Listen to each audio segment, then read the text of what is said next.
সেহেরিতে এমনভাবে খাবেন না যে মনে হয় এটা আপনার জীবনের শেষ খাওয়া।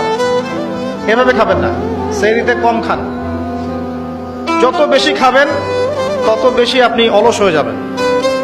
মুসলিমদের উচিত নয় খুব বেশি ভরপেট খাওয়া। এবং এই সুন্নাতটা এখন কিতাবের মধ্যে আছে, আমাদের বডি এবং আমলের মধ্যে সুন্নাতটা খুব একটা নাই। যত বড় আশিকের রাসূল দেখবেন তত বড় ভড়ি, এটাই বাস্তবতা। আমরা ভোগবিলাসী হয়ে গেছে আর কি।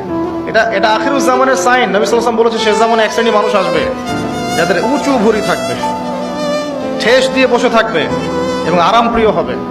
হাদিসের পাতায় পাতায় এগুলো আছে। ইফতারেও কম খাবেন, ইফতারে সারাদিন রোজা রেখে বেশি খাবেন না। খেতে হলেই পেটের এক ভাগ খান, এক ভাগ ফাঁকা রাখেন, আপনি ইবাদত করে স্বাচ্ছন্দ্য বোধ করবেন। ইফতারে বেশি খেলে তারাবির নামাজ পড়তে পারবেন না। এবং তারাবি জামাতে পড়ার চেষ্টা করবেন, তারাবি সালাতে সুন্দর করে লম্বা করে পড়ার চেষ্টা করবেন, সময় লাগুক 1 ঘন্টা 2 ঘন্টা।